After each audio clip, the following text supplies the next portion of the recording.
Hey again everyone, it's a few days later, and if you can get over the fact that I look completely different and like a small boy after having a shave, then we'll get on with Oathbringer Part 2. Last Airbender jokes aside, this book is incredible.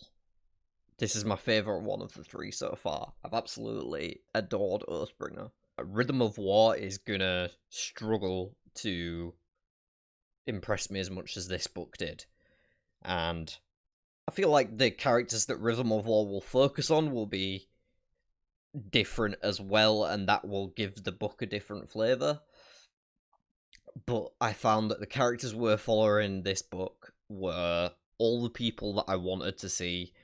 The storylines that we got concerning mental health, addiction, multiple personalities, depression, all different types of mental health, anxiety and not feeling like you belong. Tons of just really well written prose that accurately depicts these issues, at least the ones that I'm familiar with. I can't vouch for all of them. The main point is each of these facets of characters is so important in the world due to the way that the Oaths work with the Knights Radiant, because these characters really have to understand themselves, and the way that the Unmade work, as I later discover near the end of the book. The way that the Radiant Oaths and the Unmade work makes the characters really have to have a good grasp on their own emotions and mental state, and that makes this the perfect format to explore those mental issues in a high epic fantasy setting, which is great. And from a reasonably modern perspective. Anyway, I have a lot to say about this second half, so I'm not going to bumble around for too much longer. We're just going to dive straight on into the rest of the review and discussion proper. But yeah, I just want to say I really, really love this book. So far, it's my favourite book of Brandon's.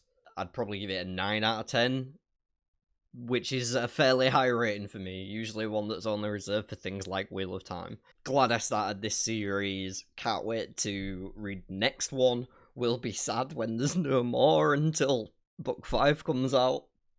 Okay, so in this second half, we finished off part 1 and part 2 and the interludes in the first half.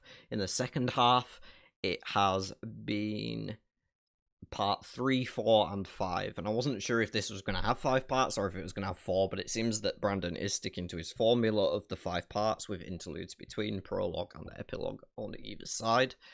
He definitely has a format, and it's formulaic, and so far I don't think it's been formulaic in a way that has made for difficult reading. I think it works for him. And the acts don't always, I call them acts, parts. The parts, acts, they don't always follow the same structure.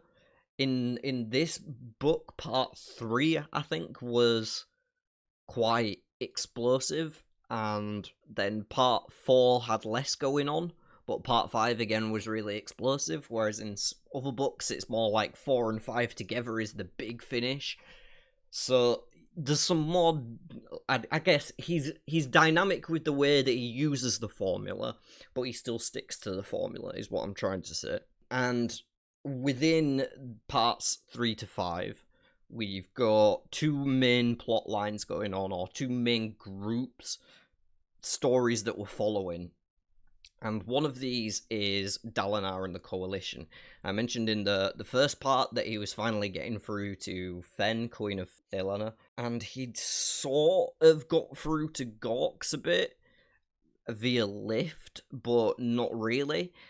At the end, he'd stopped using the visions anyway because odium came to him in them, so he decided it wasn't safe to bring other people into the visions anymore. And he decided also to hide this meeting with odium, so he's not telling anyone that this one happened, rightfully not to scare them, but it's a secret that will come back to bite him later. Regardless, at the start of this part, Dalinar is still trying to form this coalition and unite the nations of Roshar, and he makes a trip to Thailena, where he meets Queen Fen and gets a bit of a tour around the city, and there's a bunch of broken temples, and there's loads of wounded people.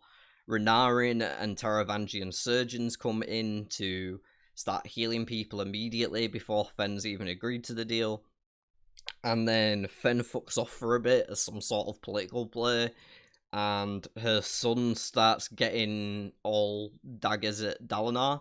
So Dalinar's like, I guess I'll give them what they want, I'll give them a show, and duels him, and he's like, okay, we'll do it this way. You get 3 minutes against me and I'm unarmed. You can have a sword. And then, if you haven't blooded me after the 3 minutes, then I get a sword against you unarmed for 3 minutes. So the guy's like, seems like a good deal, I'll give it a go. But then fails to hit him for 3 minutes, until Dalinar lets him get one final strike in and he stabs him right through the chest. And Dalinar's like, oh shit, I don't care about this, and just pulls it out and says well done to him, and then heals himself up with Stormlight. And we haven't seen Dalinar using an awful lot of Stormlight yet, but this is one of the first examples of it, because right after this he goes into a weird mood, and then walks up to one of the temples that was all broken down and just like lifts a stone up, this giant piece of stone that had fallen down in a doorway, pushes it up, and then seals it into place with Stormlight. So that's some of his bondsmith abilities coming into play, and they haven't been explored too fully yet. I'm guessing we're going to get more of them in the next book. The way that Brandon tends to package his magic systems, he'll have a book of somebody slowly beginning to realise that they can use their powers to accomplish things, but not really know what they're doing, and then when they have a big explosion at the end of that book, the next book allows them to learn what they're actually doing. That's what I found with Kaladin in book 1 and then 2. That's what happened with Shaladin in book 2 and then... Shaladin. That's what happened with Shallan in book 2 and now 3. And I think the same thing is going to happen with Dalinar, and then somebody in book 4 that we'll get a vague idea of, but not really fully understand until they have a big explosion at the end. They'll get explored in book 5.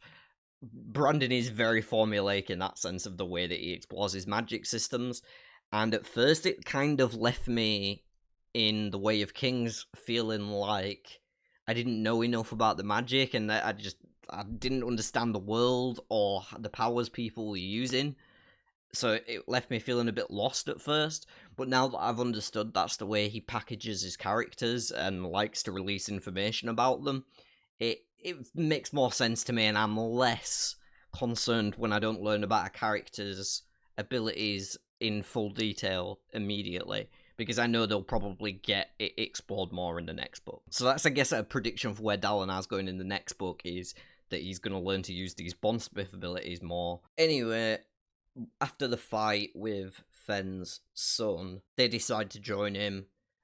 They come to Urithuru as part of the coalition, and the next place that he goes after that is to the Azish. And he realizes he has another ability he can use. He realizes he can touch people and gain access to their language or understanding of it through his bonding.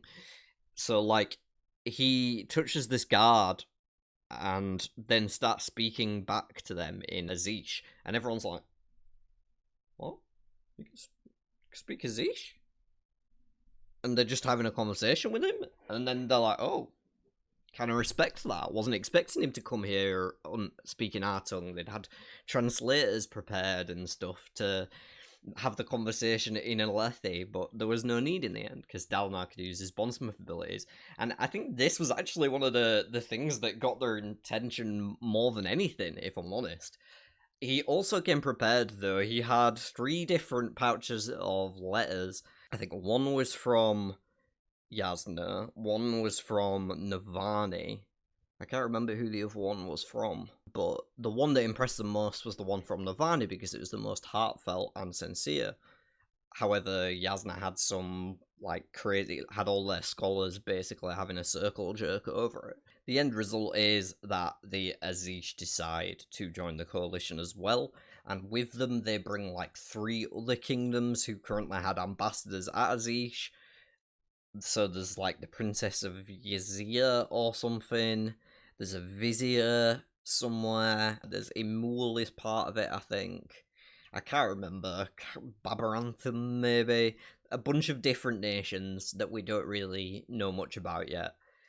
And they all come to Urithuru to begin this coalition. Unfortunately for Dalinar, this is right around the time when a bunch of memories of his are coming back to him, and he starts to remember things that happened at the Rift. So far, all of Dalinar's memories have been building towards an event at a place known as the Rift. Rathalas, I think, is the proper name for the city. And he's been there a couple times already, but there's this child that he left alive years and years ago when he first claimed Oathbringer, the Shardblade, is rebelling against Gavilar's rule in the flashbacks here. And he has to go and shut it down, essentially. And the guy keeps tricking him and fucking him over. And throughout all this, we're learning about the thrill as well. There's a lot more detail on the passion and the red mist around with people screaming and dying that they see when they feel the thrill. It's much more vivid description than we've previously had for the thrill, and obviously there's a reason for that because it comes to a head at the end of this book. But basically, he's seeing red, and when he gets to the Rift, they try and set him up in a trap. He narrowly escapes with his life, gets back to his camp, and says, alright, we're just going to set the whole city on fire. And that's basically what they do. I don't need to describe the details step by step. They set the city on fire, they burn everyone. Innocent fighting men, farmers, washwomen, just everyone. Burn the city to the ground. And it's not until after the city burns down that he realises his wife, Evie, and the mother of his 2 children was in the city because she'd tried to go there to plea for them to surrender. And he didn't know about it. And he set the room on fire where she was hiding and listened to her screaming as she died, basically, without realising that that's what he was doing. So, this fucks Dalinar up. Heavy. Which you would expect it to do. You just murdered your own wife by accident. This is some Perrin and Layla sitch. It was accidental. I'm sorry. Not sorry. Man, this is heavy. And for Dalinar, in the past, it sends him to the drink. Which, for me, I think I mentioned a bit in the first half of this review. I found some of these chapters really difficult. For the second time, Brandon made me cry, and it wasn't Tef this time. It was kind of Dalinar, kind of Renarin, but there was a 2-page chapter during a flashback where Dalinar was drunk, raging, looking for another bottle, couldn't find one, convinced that everyone's hiding the bottles from him, but really he's just drinking them too fast. And his kids hear the commotion, Renarin and Adeline, and come to investigate. And then Adeline leaves at Dalinar's request, but Renarin sticks around and gets out this tiny bottle and hands it to Dalinar, and is like, use my pocket money. You always go through yours so fast. I know you need it, or something like that, and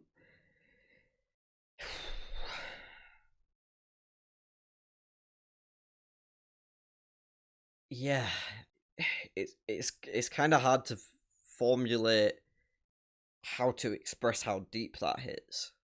I don't have children myself, and I was the alcoholic, so I've never been in the same position as Dalinar in that sense, with like a child coming to me to give me alcohol. But I've had ex-girlfriends that did that brought me booze because they thought it was the right thing to do, and it was, if only for the sense that I would have seizured and had withdrawals otherwise. But like the whole situation it's real and it's raw and it's capsulated in an epic fantasy story that doesn't need it but Brandon takes the time to do it anyway, and I really fucking appreciate that. So far, I think that's the thing that has sold me on his works more than anything else. As a guy who loves fantasy and cool magic systems and mechanics being explored in depth and interesting characters, the thing that I love most about Brandon's work isn't any of that. It's the fact that he's not afraid to have these discussions about mental health. I think the only improvement he could make on that is not being afraid to have discussions about sexuality as well. There is a lot of taboo in these books, and I don't know if it's just the world or if it's Brandon's own perspective, but I'd like to see, I don't know, I guess there's like Dre and his boyfriend. But yeah, essentially we see Dalinar slipping further and further to the brink after murdering his wife. And over the next few years, he just becomes progressively more drunk and unreliable and angry. And eventually, the only solution he sees is to go to the Night Watcher and ask for his pain to be removed. And that's not actually what he asks for at first, I think. He asks, I think, for forgiveness. And the Night Watcher's like, I can't give you that. Sorry, this isn't actually the Night Watcher. The Night Watcher turns out to be a spren of cultivation. So cultivation is not the Night Watcher. Cultivation is the Night Watcher's mother. Kind of like Honor is the Stormfather's thing. That makes sense. And the Thrill is Odium's thing, I think. That also makes sense. I hope someone's not going to try and bomb the Thrill. That'd be real fucking weird. No, the Night Watcher and the Stormfather, they're both like, they're pronouns, whereas the Thrill isn't a pronoun, it's an emotion. Yeah, I'm not sure what the third one is yet, but I'm pretty sure it's something of Odium. Regardless, Dalinar ends up getting his memories of Evie removed as the curse, not as the gift. He says, take my pain away, and she says, okay, I will, but I'll also take everything of your wife, so that's all the love too. And he goes, go on then, yeah, do it, and then walks away from it. When he finally remembers this, and remembers, like, the full story of everything that happened in the present day, he goes back into his alcoholism, basically. And this is right around the time when the Coalition are all arriving and beginning to accept that Dalinar might be the leader they need. He slips. And oh boy. This whole section.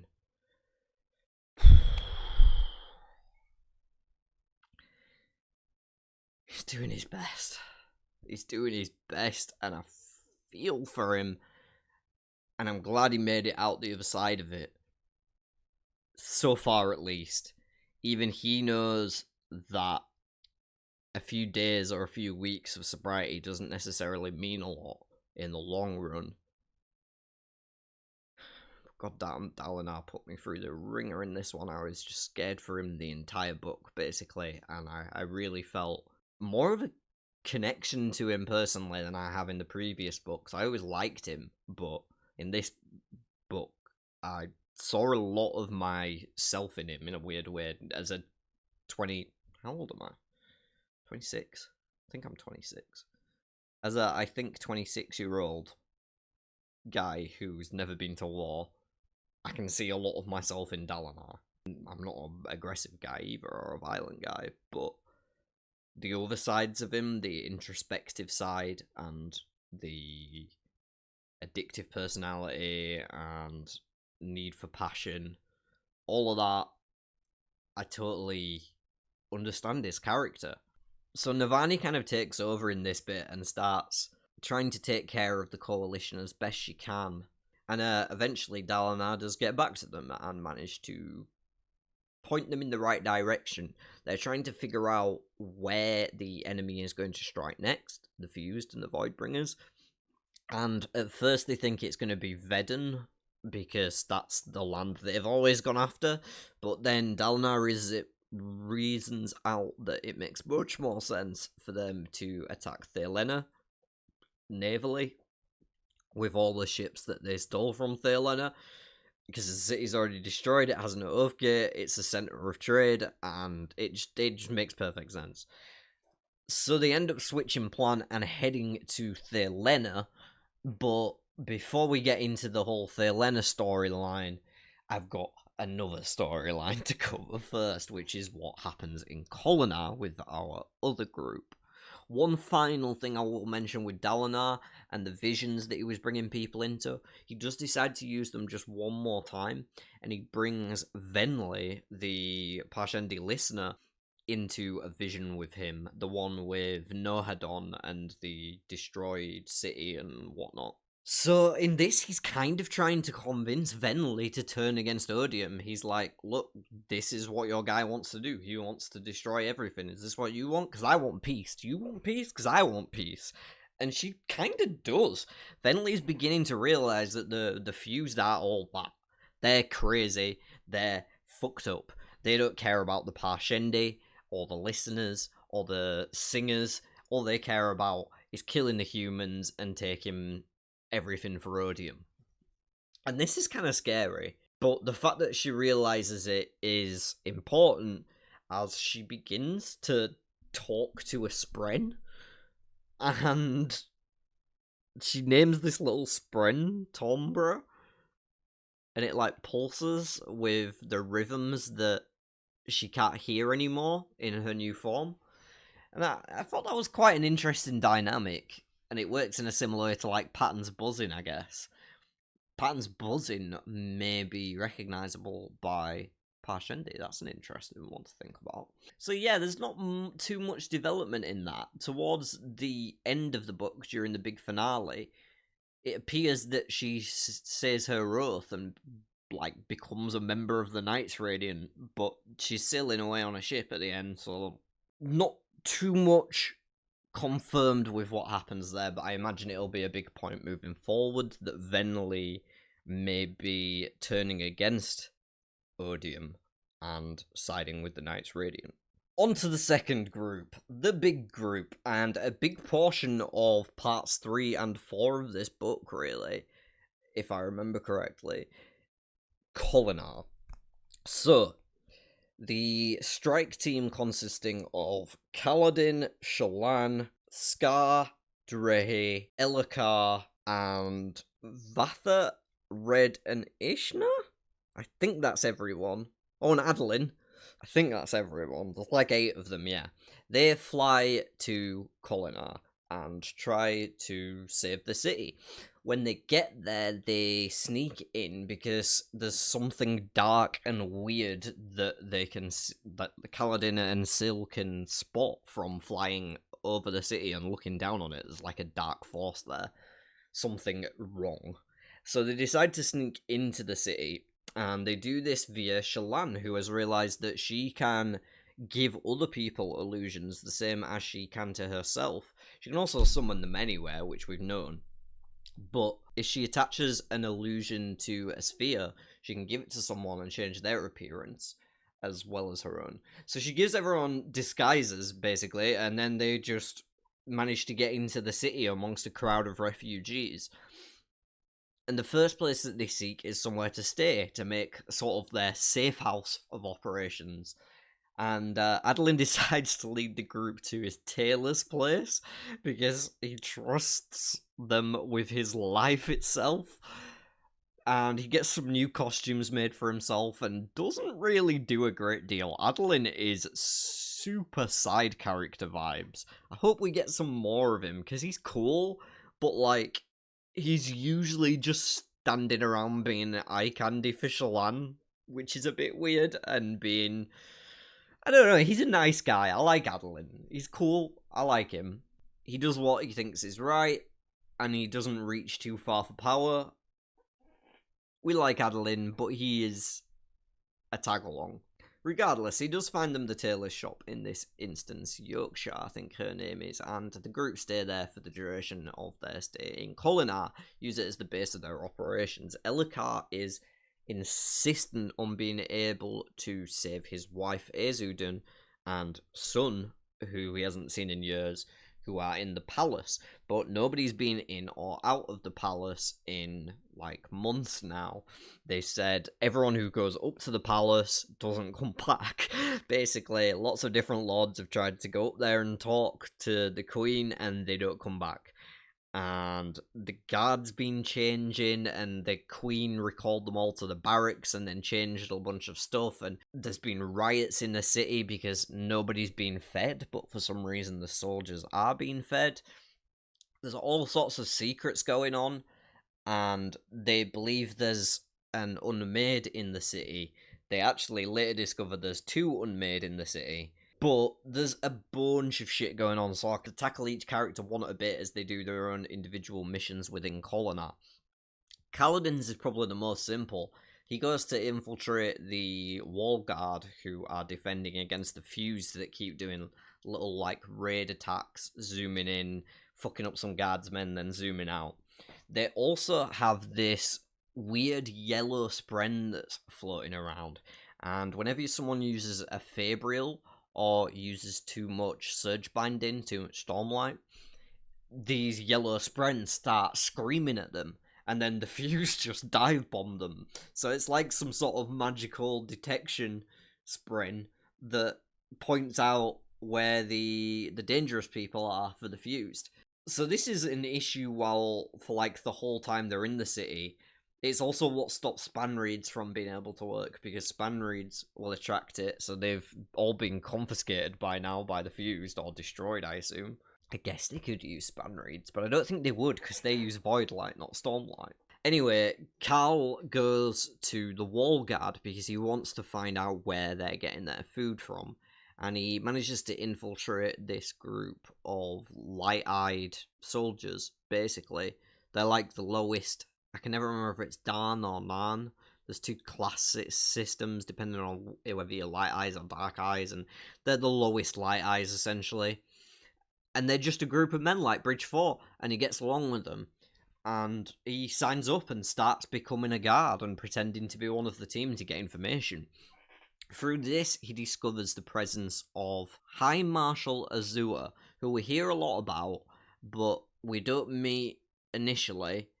And eventually Kaladin does meet her with his, I was going to say bridge crew, but wall crew, and it turns out she's a woman, not a man, but everyone's pretending she's a man because it's weird for women to hold a sword, but not where she's from, which is a mysterious place for now, but we do learn a bit more about her, and she uses some colour metaphors at some point. She says something like it's black on white, which originally I just read without thinking about it because it's a normal phrase in our language. But then I realised that people don't talk like that in this world, and the only people that do that I've known so far are Zahil.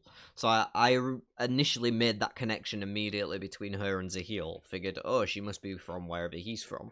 I don't know where he's from either. Regardless, Kaladin gets the trust of the men and gets himself into a position where he can eventually bring them to the rest of the team when the big showdown happens in Kholinar.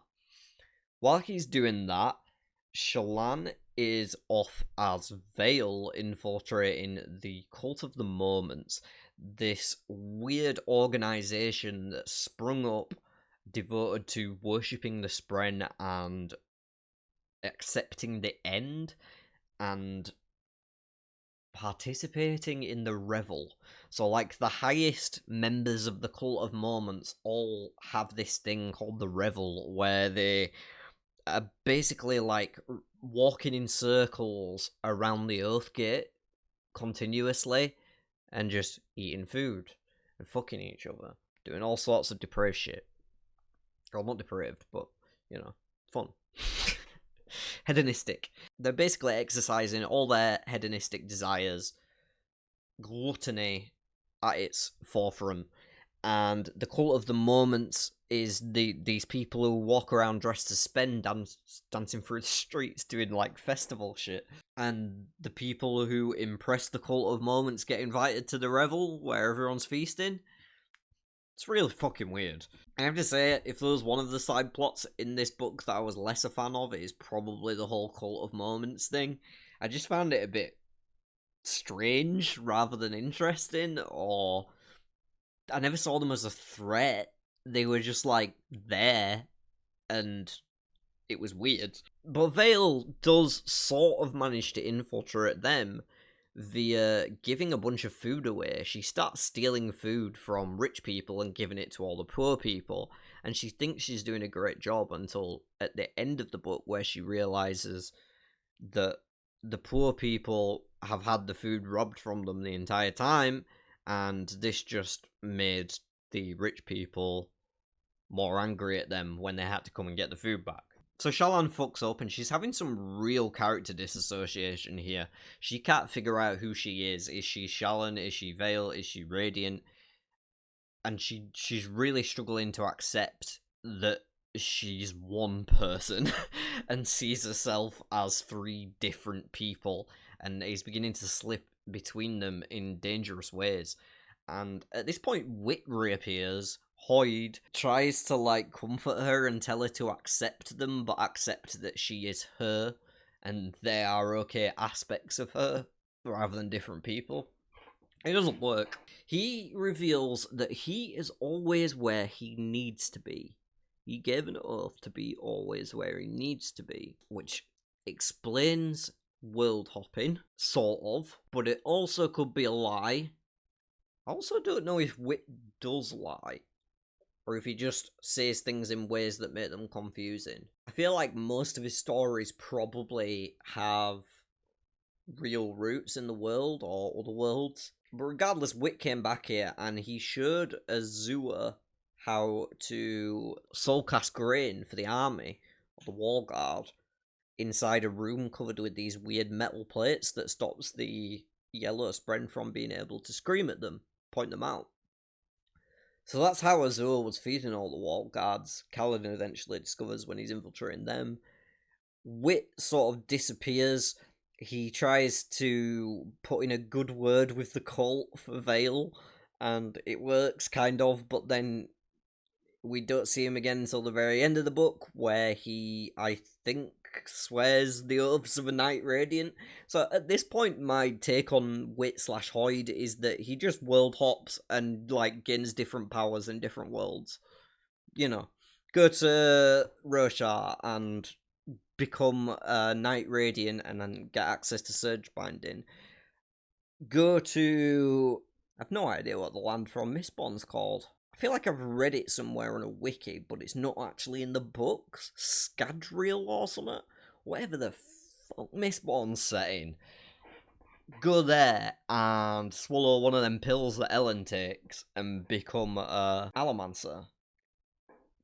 There's all sorts of different powers you can pick up from Brandon's different worlds, because they're all parts of God, so he's trying to put together all 16 parts. I'm guessing that would make sense. Hoyd is attempting to become Adonalsium. You heard it here first. Probably not, because I'm late to this series. And eventually Vale gets an invite to the weird procession around the Oathgate, where the people of the Revel are enjoying their debauchery and gluttony. And she identifies that there's a Spren here, and she also identifies that there's two Spren here, I think. She can separate them. It's covering the Oathgate anyway, basically making it inaccessible. And they when they regather, they put these connections together and figure out one of the unmade is of the Revel, the one who's making everyone gluttonous, and the other one is corrupting the Spren and changes all the Spren in the city or around the city as well. So that's another thing that we've been seeing that I forgot to mention, is that all the Spren are different. So like, I've forgotten what it called, like surprise Spren or something, shock Spren maybe. They used to be like flowers that like blushing, and then it changed to shattering glass instead. Examples like that, basically, all the Spren become dangerous, creepy. So it's like Halloween Town, kind of. And that's being caused by the second Unmade, the Twisted One. I don't know either of their names, because they're weird, and I cannot be bothered to remember them. They gain information, but as of yet, they haven't really managed to get anyone into the palace. Shallan tried to go into the palace under an illusion, but got killed by a guard, like, as soon as she got inside, basically. She got in, said, I have a letter for the queen, and just got stabbed and left for dead. But she has Stormlight, obviously, so she got back up again, found herself in a room full of bodies of other people that had presumably been up to the palace to try and talk to Queen Izadin. Eventually, they all coalesce, and Azua brings like 500 of the Wall Guard with Kaladin to Elhakar's aid to retake the palace, knowing that Elhakar is the king of the city, rightfully. Vale has the information that they need to, like, figure out what's going to be going on at the Oathgate and get there. I'm saying Vale now rather than Shallan. Fucking me up even. And the Parshendia are all outside gathering to attack, and it all goes off at the same time. They rush to the palace because the Parshmen start attacking. The Singers and the Fused are gathering up outside and breaking down the walls. Thunderclasts rise up from the ground, Spren inhabiting the stone itself and becoming giant monstrous creatures that can just smash. And in the palace, all the guards who are, like, corrupted and tainted by whatever's controlling or influencing Izadin, one of the Unmade, they're all blocking the team from progressing, basically. They have a bunch of fight throughout the palace. Shit's going down. There's not a lot of detail that really matters here. When they do eventually get to the Queen, Elhakar's wife, he finds that, like, she's basically gone nuts. She's insane, she doesn't have control of her faculties anymore, and she's corrupted by one of the Unmade here, turned into something else. And she starts trying to kill them, and gets other people trying to kill them, so it's standard, typical boss fight. I can't remember if she gets killed or not, or if they just run away from her. It's kind of anticlimactic, if I'm honest. But then, it's also not meant to be a victory, so I get it. I don't think they kill her, yeah. She might still be alive. Now, the Parshmen would have killed her by now if that was the case, so she's probably not still alive. Regardless, they flee to try and get to the Oathgate and hope that Shallan can open it in time, because the plan is to bring an army from Uruthuru of Dalinars to help defend the city against the Parshendi. When everyone finally regroups around the Oathgate and Shallan is trying to get it to work, she has a conversation with the Unmade, and one of them says that the other is trying to trick her into using the Oathgate, and that if they do, they will die. It's been trapped. Everyone is fighting for their lives, basically, because the Parshmen have invaded the city in full force by now and got to the palace. Moash is leading a team with the Parshmen that Kaladin met at the start of the book, Ken and Sar, and he comes into the palace as they're all at the Oathgate and stabs Elhakar. And apparently, Elhakar's dead. He's saying his oath as a Knight Radiant as he gets run through, and he stops before, like, the last word or something, and goes still. And I'm pretty certain he's not dead. I am, like, 99% sure that Elhakar's alive. Or will live again if he is not currently alive, if he's in an afterlife or something. I don't know how the regrowth works, because Yasna did not explain it well when she came back in this book. She just reappeared and was like, yeah, I'm alive. But I'm pretty sure Elhakar's going to do the same thing. They're brother and sister. It'd be kind of... maybe, like, I'm being led to that conclusion too easily, and I'm being actually duped here. But I don't know how much Brandon's managed to dupe me so far, so I'm guessing Elhokar is very much going to still be in the books. It was so set up for him to have a spren by the way that he was talking about things that he saw in the mirrors and Shadesmar and stuff, and then him saying the words at the end and trying to use Stormlight right before he gets stabbed by Moash. That all suggests that he was going to be a Radiant, and I think he still will be, because we know that some of the Radiants have the power to change. I think what Yasna said is that she transferred her soul out of her body and into Shadesmar, and was then able to put it back into her body, but I don't know how she found her body again. It doesn't make sense. Either way, Elhokar's dead, but I'm pretty sure he's not dead. Shallan manages to activate the Oathgate, but instead of transporting them to Uruthuru and the army to Kholinar, they find themselves in Shadesmar. So at this point, Kaladin has a major depressive period where he kind of goes catatonic and doesn't really speak or do much, and is sort of shambling around as a zombie, which is not great, as they find themselves in Shadesmar on the Oathgate platform, surrounded by a sea of glass beads, because everything's inverse in Shadesmar, and land there is water in Roshar, and water in Roshar is land in Shadesmar.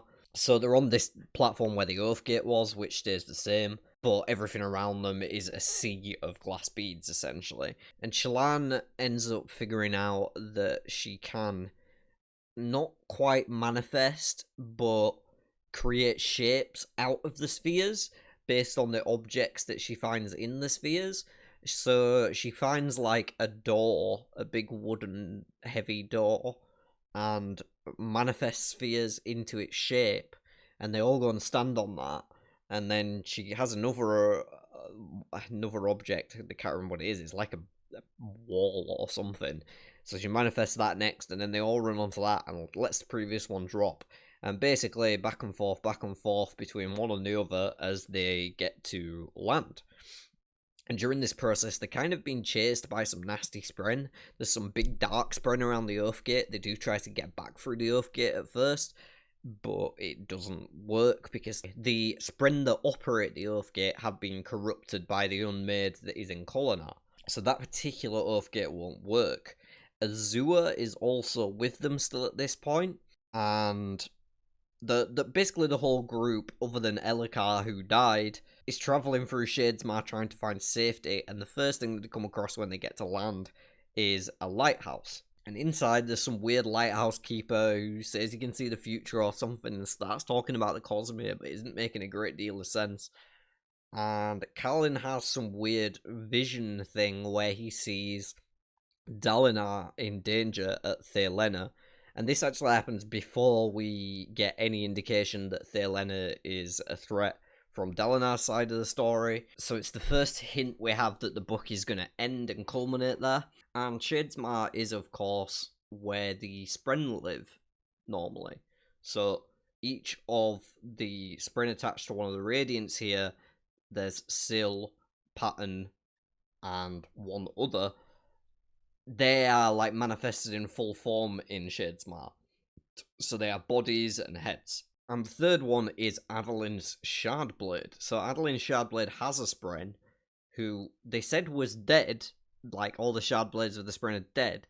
They're not fully dead, they're dead eyes. So her eyes have been like gouged out, and she can't see, and she's kind of dumb and just screams when Adeline tries to summon his Shardblade.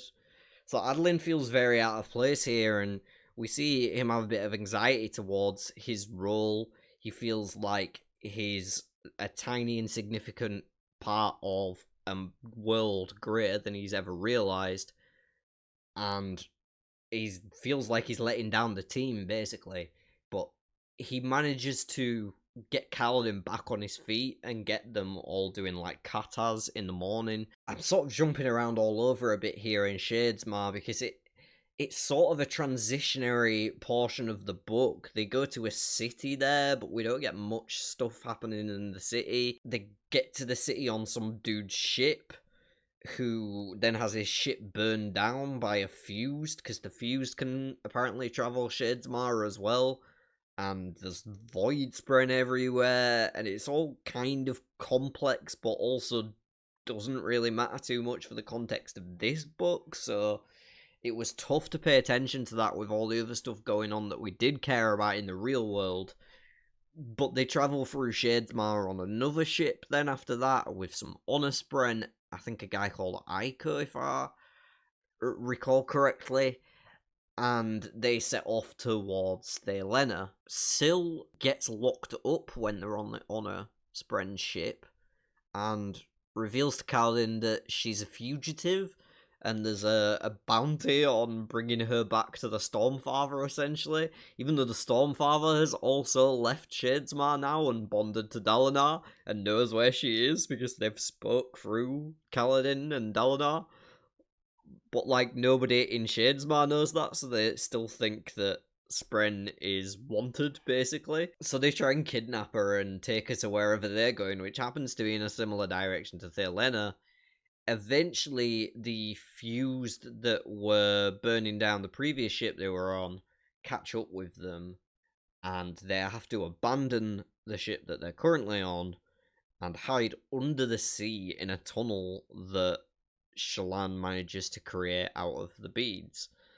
She forms a tunnel out of it, and they basically walk underwater or under glass to the shore near Thaelena, where within a few days' journey on the ground, they're able to escape the fused and make their way to Thaelena. When they get to the Oathgate there, however, there's an army waiting. Multiple fused, probably the ones from earlier. Loads of Parshendi as well, I think. I think it's Parshendi. It might be Voidspren waiting to occupy Parshendi, or it might be Parshendi, I can't tell. Regardless, it does not look like they get into that Oathgate. And that's sort of where we leave off for them as things start kicking off in Thalen City. Now, the Coalition has been going fairly well so far, but it implodes on itself a bit here as Taravangian causes a series of information leaks to occur that point towards Dalinar lying and hiding things from them and potentially being a threat. It basically implodes the Coalition. One of these is the revelation that the Dawn Chant, which they've been trying to translate from Dalinar's visions, suggests that the Voidbringers are actually the humans, and that this was the Parshendi's planet. The humans are the ones who came and invaded, and the Parshendi gave them some space, but humans being humans weren't satisfied with the hospitality that they'd been shown, and decided to enslave the Parshendi.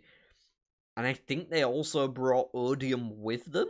And Honor was what was on Roshar before, but the humans brought Odium with them, or he followed them there or something. It's not quite clear at the moment, but this revelation makes everyone question what they're doing. How can they be righteous and worship Honor and Radiance if they're the invaders? They're not trying to take back their homes. It's not their home. And the Parshmen are just trying to take back their home. So there's this whole moral quandary that's beginning to emerge through the book, and Seth kind of encounters it as a side character through parts 4 and 5, I think. We see Seth learning to be a Skybreaker, along with Nin, who is one of the heralds who gave him a black sword that makes smoke. Somebody said in one of my comment sections that this is from a different series, I can't remember which one it was, Warbreaker or something. And I might get to reading that after I finish with the Stormlight that's out, because I think it's a standalone book, so it'd be cool to see another Cosmere world that I could read in a single book, and one that has cross-references with this story. And I am kind of curious about Sword Nimi, because Demon Sword that talks to him and talks to Lift and consumes everything with darkness. Pretty cool. Turns out Azure is hunting that sword down as well. So she is some sort of world hopper too, from what I can tell. Which is weird, because then it makes me wonder if Zaheel is a world hopper, or if she's not actually from the same place as him, but just uses his language because she trained with him. The connection that she did train with him is made with the rest of the group at some point as they do a kata that he taught them. Kaladin and Adeline both having trained with Zaheel, and Azure apparently also training with Zaheel. So I don't know what that means as far as him or her, really, but it's cool to start to make those connections and see things coming into place. Regardless, the coalition dissolves and people start pulling their armies out, and it's basically just Dalinar left with Amaram and all of his troops, which were trying to secure and help Thaelena rebuild beforehand at Dalinar and the coalition's orders. So they're like the primary force that's to defend against the invading Parshendi infused army. I guess Voidbringer army is the easiest way to say it. Voidbringer army that turns up, and Odium decides to turn up too and escort the army himself, or at least manifests a part of himself onto Roshar to lead the army, and they attack Thalen City. Once again, the Thunderclasts rise and are fucking shit up. They break down the city walls, and they're trying to steal this gem that's from the repository in the city where they store all the giant gems that the rich people trade in, basically. They own it and they have a number for it, but they never actually, like, handle the money because it's absurd amounts. Banks. It's a bank. They have this giant gem called the King's Drop, I think. It's a giant red gem and it never loses its Stormlight. But Risen fucks with that by letting Shiri absorb it because the Fuse try and steal it and blah blah blah blah blah. Spheres get sprayed all over the city essentially, which is the important bit because there are lots of uninfused spheres then all across the battlefield which is about to be occupied. Odium's plan was to use the Thrill, not so that his Parshmen could attack. They're there to watch and to be inspired by the defeat that's apparently meant to be coming for humanity. So his plan is to use the humans against themselves. And all of Amaram's men who are pissed off at Dalinar because they think he killed Sadeas get absorbed by the Thrill and get glowing red eyes and start attacking the city, along with the Fused, who are already invading and trying to steal this red gem, which has lost its Stormlight despite previously not being able to for years and years in a sealed room. Dalinar then runs out in front of the city and has a quick conversation with Odium. Essentially, it gets Odium to agree to a duel, which is what he wanted, a challenge, a contest between them. That's what Dalinar wanted, or thought he did. Whoever Odium chooses is his champion, and Dalinar to fight for the freedom of Odium or the safety of mankind, I guess. He accepts the challenge anyway, and then he tries to use Dalinar as his champion. And during this time, we have this side plot going on with Renarin, who somehow, I think, bonded a Void Spren, or one of the Twisted Spren from the Unmade, but I don't know how he did that, because he never went to Kolinar where the Unmade with the Twisted Spren was. So I think it's one of the Void Spren. He somehow accidentally bonded one of them, or his Spren from before was changed into one of them. It's really unclear. But Yasna stood behind him with a sword, as Renarin's in this temple having loads of visions of the future, which, as we know in this world, is supposed to be a sign of evil. The future sight is something that they abhor in this world. And Renarin is seeing a future where his father is Odium's champion and coats the land in death, which is something Dalinar's been struggling with for the entire book.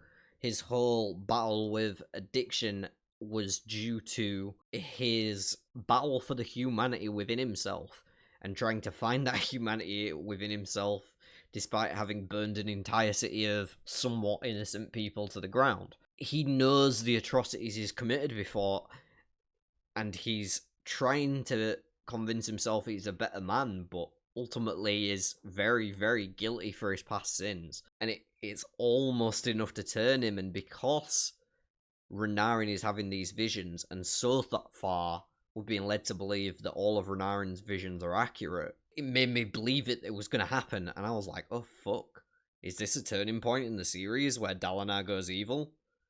After, like, the whole book where I've been really getting emotionally attached to him, that would have blown my mind. But Dalinar manages to resist it somehow, and he answers the question he's been asking himself all along: what's the most important step a man can take?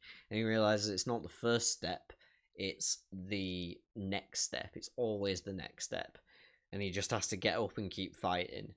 And so he resists the thrill that is building within him, which turns out to be one of the Unmade as well, that Odium has brought with him to the city and somehow infused within the people. Dalinar manages to resist that and explodes in a column of glorious light, goes Super Saiyan, and connects the physical realm to the mental realm and to the divine realm. I can't remember what the third one's called.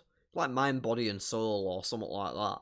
So he connects all three, which means that our heroes in Shadesmar get brought into the physical realm during the middle of a big fight they were having with some fused, which Kaladin had managed to take care of most of. They get brought into the physical realm, and because it's also combined with the spiritual realm, or the divine realm, or whatever, the realm where the gods get their power and have their power, it also infuses all of the previously scattered gems in the area with extra stormlight.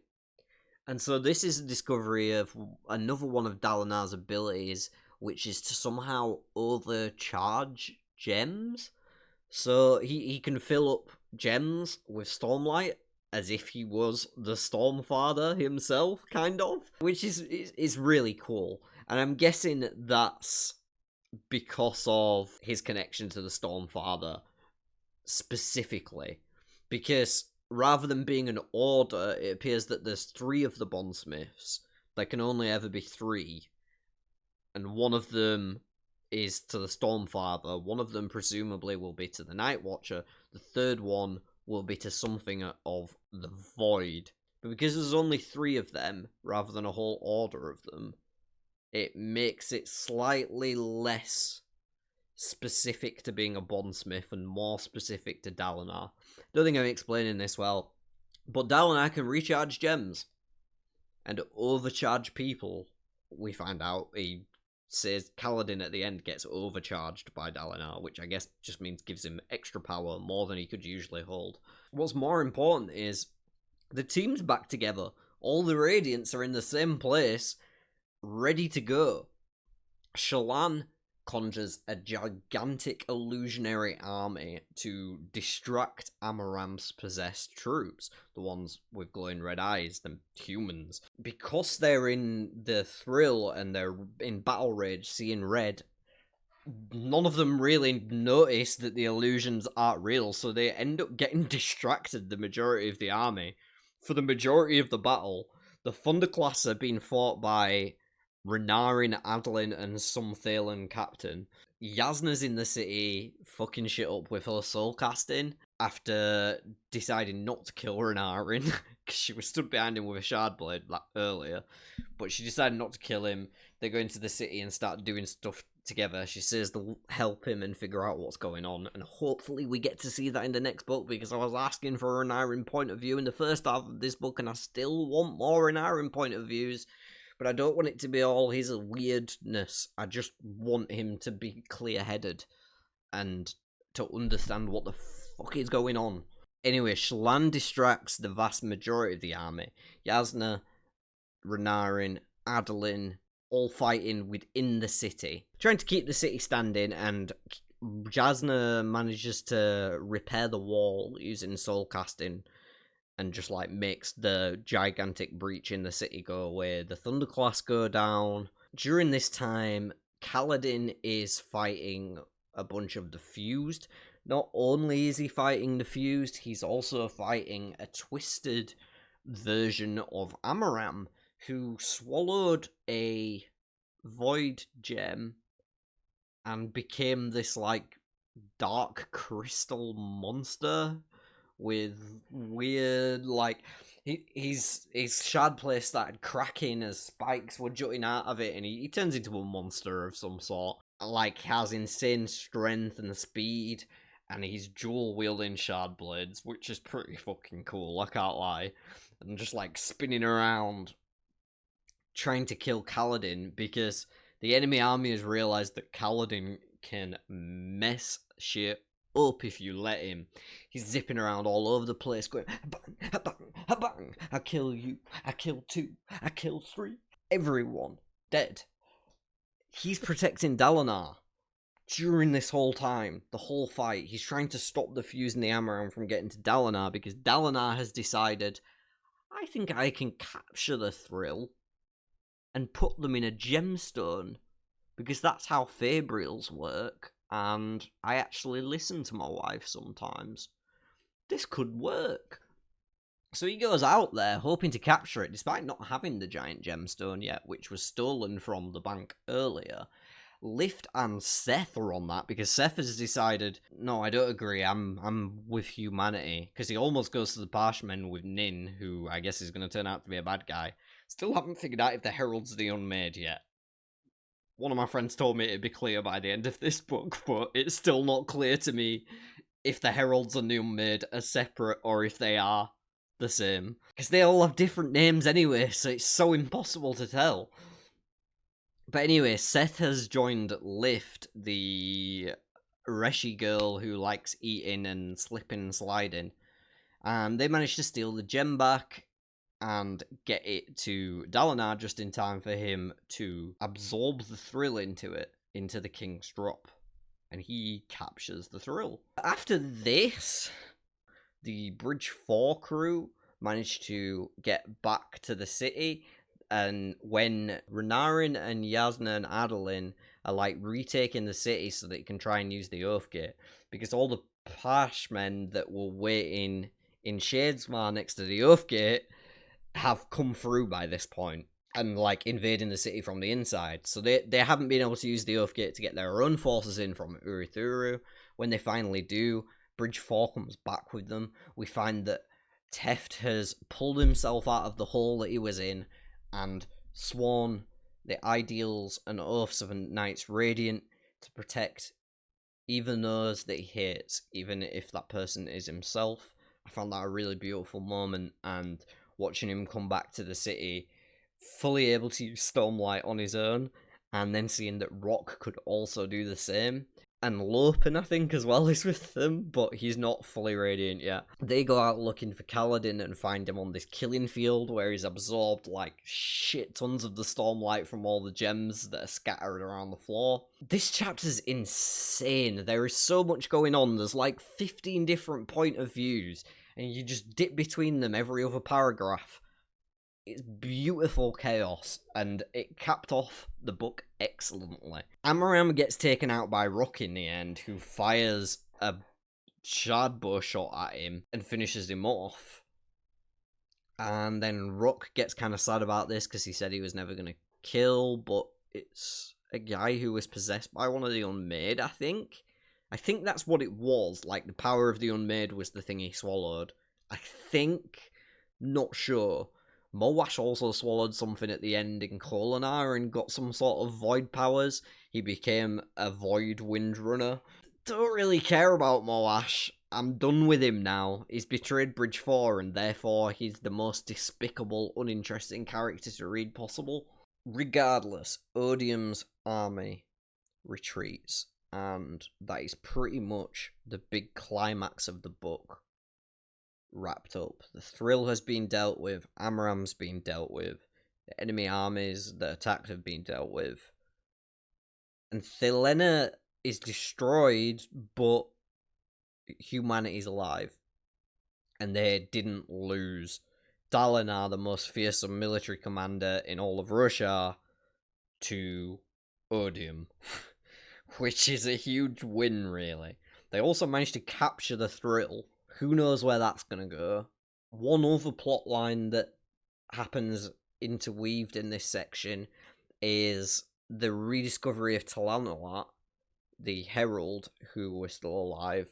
Another herald, Ash, has been looking for him, and we have seen her before a couple of times in like interludes. She's someone who cuts up all artwork she finds of the heralds and disfigures the representations.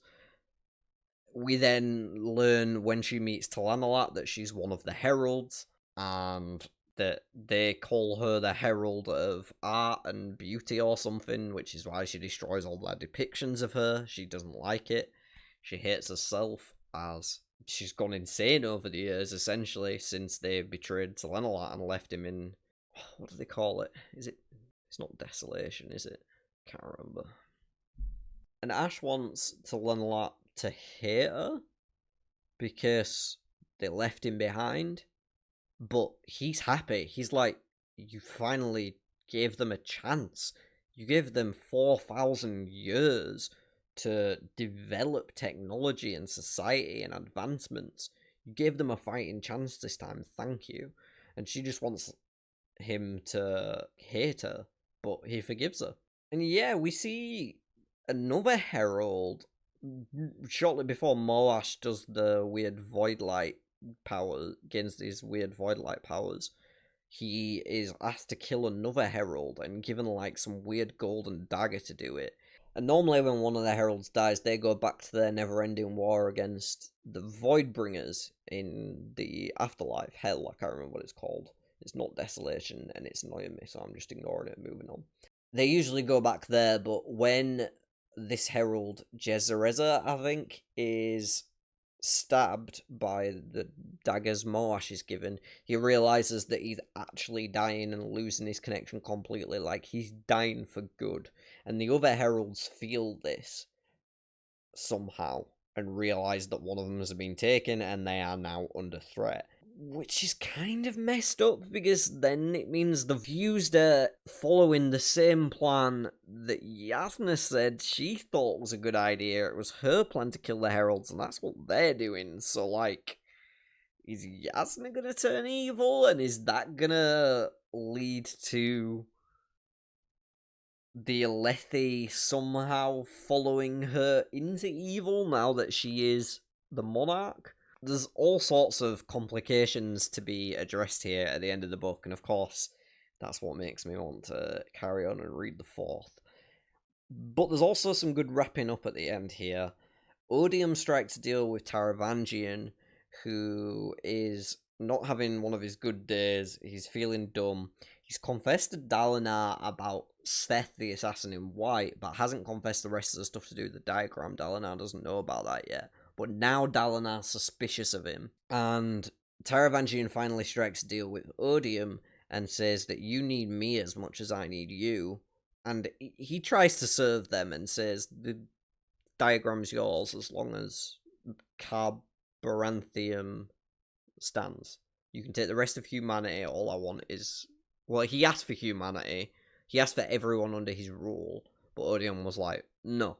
And he was like, can I have my home city? And Odium was like, fine. I'll give you Cabaranth. So they made that deal. Yasna got crowned queen. Dalinar was trying to crown Adeline, but Adeline didn't want it. He was like, nope. Told you I didn't want it. Not having it now. Didn't want it before. Don't want it now. Nope. See you later. And Shallan's like, have you guys ever thought about, a queen? And yeah, Yasna's the perfect choice. She's well respected amongst many lands. She's good politically. She can hold her own in a conversation and doesn't melt under pressure. She makes logical decisions. And why not? So Yasna's the queen. Guessing we'll get to see more of her in the next book as she becomes, I don't know, more central to other characters' storylines if she's in that position of power than she has been previously. She's sort of been on the edge as a scholar for the majority of the story. But being the queen, she's going to be in the forefront more, I imagine. Shallan and Adeline get married, confirming that Brandon Sanderson is too afraid to write a threesome. Fail Adeline and Kaladin. like, clearly all fancy each other, but none of them admit it, and they make it into a weird love triangle instead. Whereas, like, Kaladin and Adeline get along, and they like each other. Anyway, Brandon doesn't want to write threesomes or, I guess, bisexual relationships, is what it is. Shoal and Adeline get married, and Hope is kind of dying for the Shaladin train, but I guess it'll get there eventually. We've got X more books to come out. Dalinar decides to learn to read and write from Navani, and he starts to write Oathbringer, which had the preface in the first half that I negged on.